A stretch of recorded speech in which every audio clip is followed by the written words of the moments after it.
കന്യകകളുടെ തല വെട്ടിയും ചോര കുടിച്ചും അവരുടെ രക്തത്തിൽ കുളിച്ചും യൗവനം എങ്ങനെയെങ്കിലും വീണ്ടെടുക്കണമെന്ന ആവേശത്തോടെ ഒരുപാട് കൊലകൾ ചെയ്ത ഒരു സ്ത്രീ.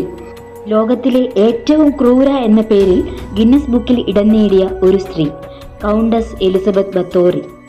ലേഡി ഡ്രാക്കുള എന്നറിയപ്പെടുന്ന ഈ ക്രൂരയായ സ്ത്രീയെ ചുറ്റിപ്പറ്റിയുള്ള കഥയാണ് ഞാൻ നിങ്ങളോട് ഷെയർ ചെയ്യുന്നത്.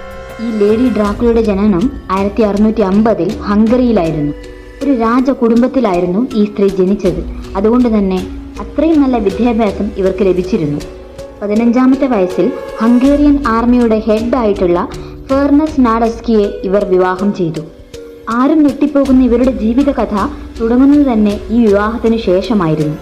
ഇവരുടെ വിവാഹ ജീവിതം വളരെ സന്തോഷമായിട്ടാണ് മുന്നോട്ട് പോയിരുന്നത്. ആ സമയത്താണ് ഓട്ടോമൻ സാമ്രാജ്യവുമായി ഹംഗറി ഒരു വലിയ യുദ്ധത്തിലേർപ്പെടുന്നത്. ആ വലിയ യുദ്ധത്തിന്റെ പടത്തലവൻ എലിസബത്ത് ബത്തോറിയുടെ ഭർത്താവായിരുന്ന ഫെർണസ് ആയിരുന്നു. ഹംഗറിയിലെ ഏറ്റവും വലിയ യുദ്ധങ്ങളിൽ ഒന്നായിരുന്നു ഇത്. ഏകദേശം 10 വർഷം നീണ്ടുനിന്ന യുദ്ധം. അതുകൊണ്ട് തന്നെ എലിസബത്ത് ബത്തോറിയുടെ ഭർത്താവ് യുദ്ധത്തിലായിരുന്നതിനാൽ എല്ലാ കാര്യങ്ങളും നന്നായി നോക്കി നടത്തിയിരുന്നത് ബത്തോറി തന്നെയായിരുന്നു. തൻ്റെ ഭർത്താവ് ചെയ്ത പല കാര്യങ്ങളും ഒറ്റയ്ക്ക് നോക്കി നടത്തേണ്ടിയിരുന്നതിനാൽ എലിസബത്ത് ബത്തോറിയുടെ ശരീരം വളരെയധികം ശോഷിച്ചു. ഏകദേശം 40 വയസ്സ് പ്രായമുള്ള അവരെ കാണുമ്പോൾ ഒരു 70 വയസ്സ് പ്രായം തോന്നിക്കാൻ തുടങ്ങി. മുടിയെല്ലാം പാടെ നരച്ചു, ശരീരം ചുക്കി ചുളിഞ്ഞു. അങ്ങനെ 10 വർഷത്തെ യുദ്ധത്തിനു ശേഷം എലിസബത്ത് ബത്തോറിയുടെ ഭർത്താവ് തിരിച്ചു വന്നു. അവളുടെ ശരീരത്തിന്റെ അവസ്ഥ വളരെ മോശമായതുകൊണ്ട് തന്നെ ഭർത്താവിനെ തൃപ്തിപ്പെടുത്താൻ അവൾക്ക് സാധിച്ചിരുന്നില്ല. പിന്നീട് അവൾക്ക് 43 വയസ്സ് പ്രായമുള്ളപ്പോൾ അവളുടെ ഭർത്താവ് മരണപ്പെടുകയുണ്ടായി. പിന്നീട് അവളുടെ ജീവിതം തീർത്തും ഒറ്റപ്പെടലിന്റെ വക്കിലെത്തി. അങ്ങനെ ഇരിക്കെയാണ് അവൾ അവളുടെ ശരീരത്തിന്റെ അവസ്ഥയെക്കുറിച്ച് ചിന്തിച്ചത്. വളരെയധികം ചുക്കിച്ചുളിഞ്ഞ് ഒരു വൃദ്ധയായ സ്ത്രീയെ പോലെ ആയി മാറിയവൾ. അവൾക്ക് കൂട്ടിനായി ഒരു വേലക്കാരി ഉണ്ടായിരുന്നു. അവരായിരുന്നു അവളുടെ മുടിയൊക്കെ ചീകി കൊടുക്കുന്നതും അവളെ വൃത്തിയാക്കുന്നതും. ഒരു തവണ അവർ അവളുടെ മുടി ചീകുന്ന സമയത്ത് അവൾക്ക് വല്ലാതെ വേദനിച്ചു. ആ വേദനയിൽ അവൾ ആ വേലക്കാരിയെ ആക്രമിക്കുകയും വേലക്കാരിയുടെ ശരീരത്തിൽ നിന്നും ഒരു തുള്ളി രക്തം അവരുടെ ദേഹത്ത് വീഴുകയും ചെയ്തു. രക്തം വീണ് കുറച്ച് ദിവസങ്ങൾക്ക് ശേഷം എലിസബത്ത് ബത്തോറി ശ്രദ്ധിക്കാൻ തുടങ്ങി. ആ രക്തം വീണ ഭാഗം, ആ ചർമ്മം പഴയതുപോലെ യൗവനത്തിലേക്ക് മാറിയിരിക്കുന്നു. അങ്ങനെ അവർ ആ സമയത്തെ പണ്ഡിതന്മാരുടെ സഹായം തേടി.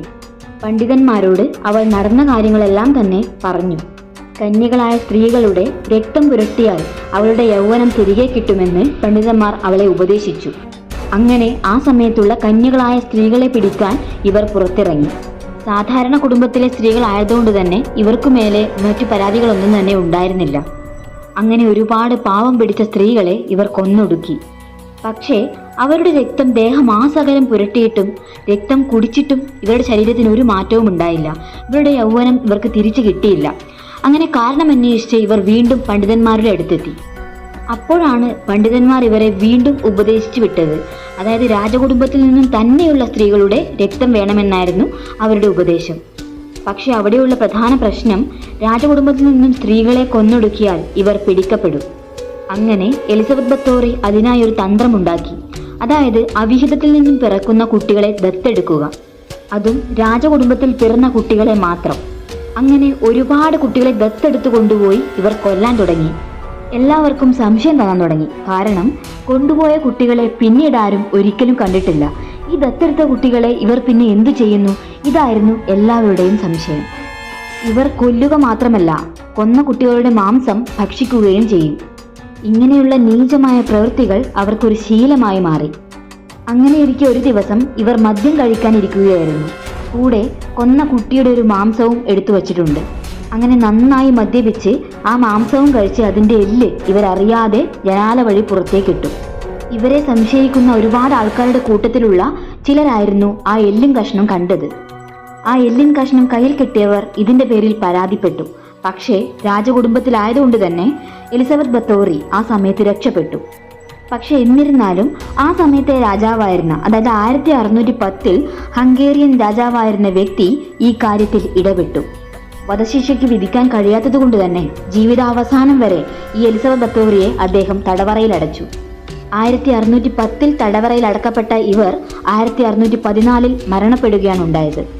പക്ഷെ നമ്മൾ മനസ്സിലാക്കേണ്ട ഏറ്റവും ഭീകരമായ ഒരു കാര്യം, 1603 മുതൽ, അതായത് എലിസബത്ത് ബത്തോറിയുടെ ഭർത്താവ് മരണപ്പെട്ടത് മുതൽ 1610 വരെ ഏകദേശം 650 കുട്ടികളെയും കന്യകകളെയും ഇവർ കൊന്നൊടുക്കി. അതുകൊണ്ട് തന്നെ നമുക്ക് ഒരു കരുണ പോലുമില്ലാതെ ഇവരെ രക്തരക്ഷസ് എന്ന് വിളിക്കാം. ഇത്രയും ക്രൂരമായ പ്രവൃത്തി ഈ ലോകത്തിൽ മറ്റാരും ഇന്നേ വരെ ചെയ്തിട്ടില്ല.